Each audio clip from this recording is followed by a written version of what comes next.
British सरकार ने एक हलफनामा दायर किया, शपथ पत्र, अदालत में। उस शपथ पत्र में 3 बातें और कही गई। मोइन साहब सुन लीजिएगा। ब्रिटिश हुकूमत ने कहा अदालत से, यह संपत्ति औरंगजेब की मिल्कियत नहीं। एक बोले औरंगजेब से इसका कोई लेन देन नहीं। दूसरा उसने कहा यहां जो हिंदू मूर्तियां हैं, यानी थी, यहां जो हिंदू मूर्तियां हैं वो मुगलों के हिंदुस्तान आने यानी बाबर के आने से पहले की हैं। ठीक। और तीसरी बात उसने कही कि मस्जिद के अंदरूनी कंपाउंड को छोड़कर बाकी शेष जमीन पर नमाज पढ़ने की इजाजत नहीं होगी और वो शेष जमीन व्यास परिवार के मालिकाना हक में रहेगी जी, जिनका अभी 2020 में निधन हुआ, केदारनाथ व्यास जी। मोइन खान साहब, इसमें भाजपा नहीं थी तब, भाजपा तो पैदा नहीं हुई थी, मोदी जी का जन्म भी नहीं हुआ था, वो भी आजादी के बाद के हैं क्या? देखिए ये अंग्रेजों के समय का लिखा पड़ी है भैया। जी जी अमिताभ भाई जी, मेरी बात सुनिए। मैं तो खुद बहुत ही सौहार्दपूर्ण वातावरण में बात करने वालों में से गिना जाता हूँ। वो मेरे भाई ने एक इस्लाम के जो प्रवर्तक हैं उनके किसी के बारे में मत बोलो भाई, मैं कह रहा हूँ आप शिवलिंग को छोटा करके दिखाओगे तो दूसरा भी बोलेगा। अच्छा सुनिए, मैं शिवलिंग या हिंदुस्तान के हिंदू समुदाय के जितनी भी आस्था के विषय हैं, अगरचे वो मेरी आस्था नहीं भी है, लेकिन मैं उस सबका सम्मान करता हूँ एक हिंदुस्तानी होने के नाते। 1937 में जो फैसला ज्ञानवापी मस्जिद के हक में आया है, उसमें ये बिल्कुल स्पष्ट कर दिया गया कि जो मस्जिद परिसर है वो मस्जिद ही है और मस्जिद के बाहर का हिस्सा जो आज भी मंदिर की शक्ल में है वो मंदिर ही है। और अभी मेरे भाई ने एक सवाल किया कि अंतोगत्वा अगर ये साबित हो जाए कि ये चीज ये है तो आप क्या कहेंगे? तो मैं यहाँ पर ये कहना चाहूंगा कि Banaras court, high court, Allahabad high court, supreme court, अंतोगत्वा सुप्रीम कोर्ट के बाद में कोई हिंदुस्तान में कोर्ट नहीं है।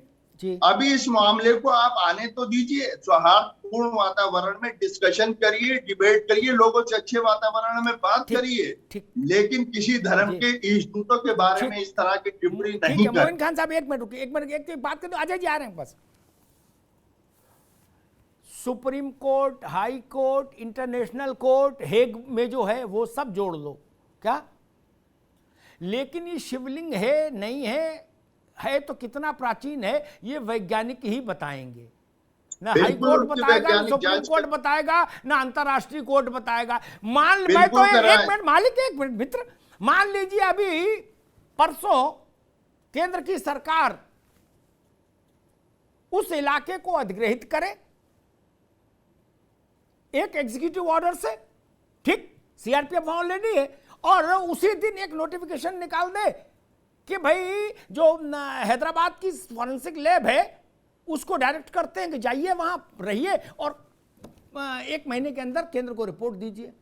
उस रिपोर्ट को आने के बाद आप जानते हैं भारत का तापक्रम क्या होगा मोइन भाई, ये ध्यान रखिए। फिर किसी के रोके कोई चीज रुकेगी नहीं। यही तो डर सब लोगों के जहन में बसा दिया गया। वाकई में हम कमजोर लोग हैं, सरकारें जो चाहे कर। ना कमजोर बिल्कुल नहीं है, एकदम नहीं, एकदम नहीं। आप अपने असदुद्दीन ओवैसी और अकबरुद्दीन ओवैसी की बात सुने तो वो कमजोर नहीं है। 700 सालों तक आपने राज किया है।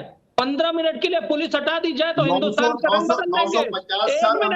950 भैया 950 बता दिया, 950 भाई तो 250 और दो, 250 चलो 950 साल आपने किया है। हम तो कितने सालों से ये आज तक पता भी नहीं लगा पाए, न साइंटिस्ट लगा पाए। तो दलितों के ऊपर राज किया है जो भारत के मूल निवासी हैं, बिल्कुल हमने जो आप तो बहुत अच्छी बुद्धि के लोग हैं, ईरान के, ग्रीक राज्यों के लोग हैं। अमिताभ जी मैं इसका जवाब देना चाहूंगा।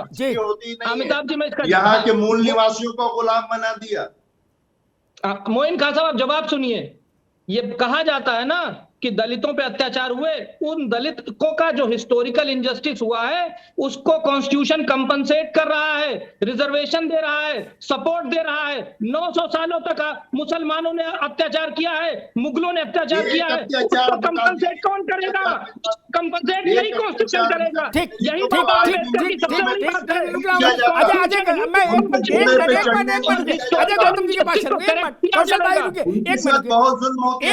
मोइन भाई एक मिनट रुकिए, आपने क्या किया? अरे एक मिनट रुकिए। ये तो नहीं कहे कोई, चाहे हिंदू हो चाहे मुसलमान हो, चाहे पढ़ा लिखा हो चाहे कम पढ़ा लिखा हो, ये तो कोई ना बोले कि मुगलों ने अत्याचार क्या किए। या नादिर शाह जैसे लोग आए, अब्दाली जैसे लोग आए, वो यहाँ सत्यनारायण कथा कहने आए थे कि वजू करने आए थे। मैं इतिहास में नहीं जाना चाहता ना, ये फर्जी बातें मत करिए कोई। सैकड़ों लोग, सैकड़ों महिलाएं जौहर में कूद गई जलती आग में। बिल्कुल सही। और आप बता रहे हो कि किया क्या है? बिल्कुल। ये अब्दाली कौन था, किसका चाचा था? ये नादिर शाह कौन था? क्या बदला लिया जा रहा है अमिताभ? नहीं, बदला नहीं, लेकिन आप लोगों को सर्टिफिकेट मत दीजिए। बदला नहीं ले रहा कोई मित्र, लेकिन सर्टिफिकेट मत बांटिए कि अब्दाली भी भला आदमी था और नादिर शाह भी भला आदमी था, ये मत कहिए। बादशाहों को सर्टिफिकेट हम नहीं दे रहे।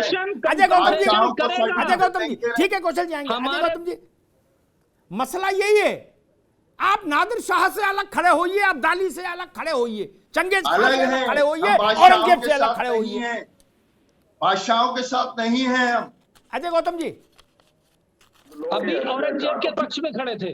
सुनिए तो लीजिए, मुगलों के अत्याचार का अगर कोई सबसे बड़ा विक्टिम यहाँ बैठा है तो वो मोइन खान जी बैठे हुए हैं, क्योंकि मोइन खान जी के हमारे से ज्यादा कोड़े लगे।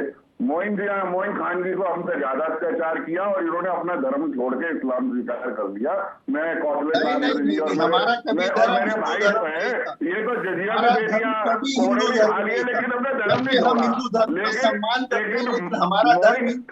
छोड़ा। मोइन खान साहब के इतने कोड़े लगाए औरंगजेब के लोगों ने कि इन्होंने अपना धर्म छोड़ के कन्वर्टेड होना पड़ा।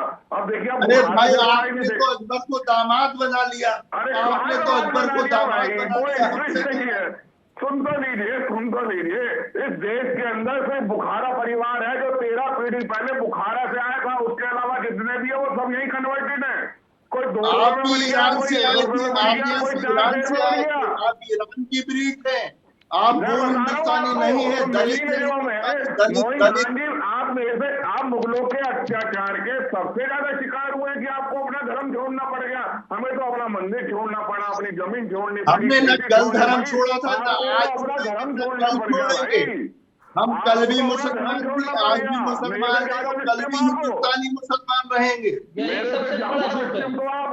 आप ना तो देखो लोधी के साथ आए थे, ना आप अल्तमश के साथ आए थे। आप हो तो हमारे में से बीच में ना, आप हो तो आपके पूर्वज कौन है?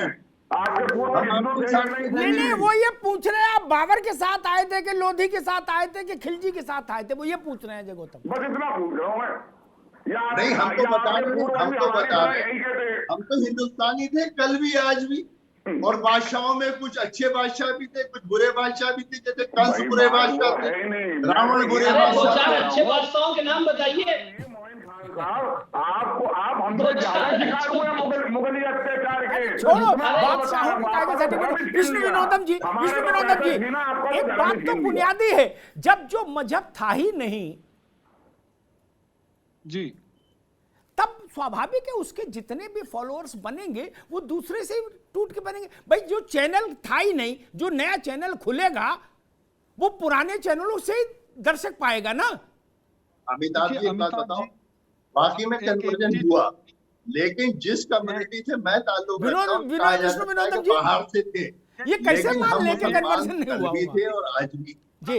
यहाँ इंडिया में काफी लोग ऐसे हैं जो कन्वर्ट हुए होंगे और हुए हैं। इनको थोड़ा सा सुनने के लिए बोलिए, थोड़ा सा 1 मिनट रुक जाए मोइन साहब, उनकी बात आ जाए विष्णु विनोदम की जी। ऐसा है मोइन खान साहब, आपको पता हो या ना पता हो, मैं आपको बता दूं, आपके जो गुरु भी रहे हैं ना, वो मच्छिंदर नाथ रहे हैं मुस्लिमों के, ठीक है।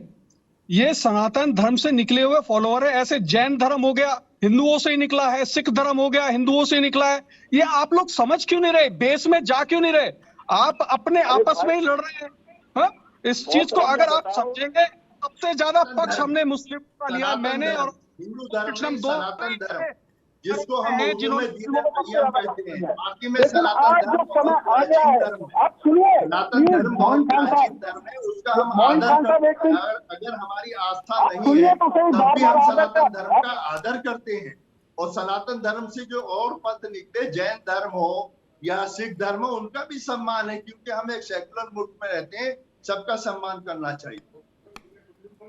देखिए, तो और तभी आपको समझना चाहिए कि यहाँ पर अगर आप सनातन धर्म को समझते तो सनातन शिव को ही सनातन कहा गया। ऋग्वेद में एक जगह कहा गया, आप एक मिनट मेरा ये रूप भी देखिए, मेरा ये रूप भी देखिए, ऋग्वेद में कहा है सुनने का आमदानी रखिए। आप अगर सुनने का आमदानी रखेंगे तो मेरे ख्याल से आने वाला समय ठीक नहीं हो, क्योंकि आपको समझना चाहिए कि सनातन ही शिव है और शिव का आपको सम्मान करना चाहिए। जो मस्जिद वहाँ बनी हुई है, इस्लाम में ये है कि निकल बच्चा गया है। अपनी पैदाइश पर मुसलमान होता है, रात को वो जिस परवरिश में पलता है वो बन जाता है। वो मेरी आस्था है, ये आपकी आस्था है, सबको उनकी आस्थाएं मुबारक हो। नहीं, आपकी बात ठीक है, लेकिन आप इस चीज को नहीं समझ रहे। आप अगर सनातन धर्म का सम्मान कर रहे हैं तो सनातन कोई शिव है और शिव की नगरी है काशी, शिव की नगरी में मस्जिद का क्या लेना देना, बहुत सीधी सी बात है। आप इस चीज को क्यों नहीं मैं समझ? यही तो कहना चाह रहा हूँ, मैं यही तो कहना चाह रहा हूँ कि तमाम जांचें हों। अमिताभ भाई से मैं एग्री करता हूँ, अमिताभ भाई से एग्री करता हूँ, लेकिन जांच से पहले तो माहौल खराब मत कीजिएगा। ठीक, ये माहौल तो खराब है। एक मिनट रुकिए विष्णु जी, रुकिए एक मिनट, रुकिए एक मिनट, मोहन भाई रुकिए। मैं उस दृश्य की कल्पना कर रहा हूं, जांच, आ रहा हूं कौशल जी, आपके पास आ रहा हूं। जांच होगी, सिक्का उछलेगा तो यह तो चित्त होगा या पट्ट होगा। ठीक, दो ही बातें हो सकती हैं जांच में, या तो आपकी बात प्रूव कर दे वैज्ञानिक जो ओवैसी कह रहे, या जो करोड़ों लोग कह रहे मान रहे वो उसको प्रूव कर दे। ठीक, आपकी बात 1% मान लेते हैं प्रूव हो गई तो यथास्थिति चलो ठीक ठीक, लेकिन सोचिए जो करोड़ों लोग कह रहे हैं वो, उस पर विज्ञान ने मुहर लगा दी मित्र, तब तो फिर इस देश से, इस देश के मानस से इस बात की क्षमा याचना तो करनी चाहिए कि हमने उनको वजू खाने में रखा जानते हुए भी महादेव को। कौशल जी, ये बात उठेगी कि नहीं उठेगी? देखिए, हम एक राजनीतिक दल हैं जी, और प्रदेश की जनता और प्रदेश की जनता ने हमें चुन के भेजा, और जिस चीज के आदेश के लिए उन्होंने हमें बिठाया है हम वो सारे काम उनके लिए करेंगे और कॉन्स्टिट्यूशन के दायरे में रहते हुए करेंगे। तो जो बात आपने उठाई है, तो जो जनता चाहेगी वही भारतीय जनता पार्टी करेगी। और मैं ये आपको कॉन्स्टिट्यूशन की ओरिजिनल कॉपी लेके बैठा हूं और उसके पहले पेज पे लिखा हुआ है justice, social, economic and political. Social justice कैसे मिलेगा जब यहां की सोसाइटी के हर सेक्शन को इक्वल अपॉर्चुनिटी मिलेगी। ये मेरा संविधान नहीं है। और बिल्कुल सही कह रहे मोइन भाई साहब, जो अत्याचार दलितों पे हुआ है उसका यही कॉन्स्टिट्यूशन दे रहा है ना कंपनसेशन। तो जो अत्याचार मुगलों ने किया है यही कॉन्स्टिट्यूशन हिंदुओं को वो कंपनसेशन देगा, कॉन्स्टिट्यूशन ही देगा, बाबा अंबेडकर साहब ही देंगे। और उसी के थ्रू प्रदेश और देश की जनता की आवाज को भारतीय जनता पार्टी उठाते हुए, संविधान के दायरे में रहते हुए हर वो काम करेगी जिसके लिए जनता ने हमें आदेशित किया है, जिसके लिए जनता ने हमें चुन के दिया है। और हमारा भारतीय जनता पार्टी का नारा है सबका साथ, सबका विकास, सबका प्रयास और सबका विश्वास। उसमें आप भी आते हैं और पूरा हिंदुस्तान भी आता है। जी, ठीक जय बात। हिंद, जय भारत।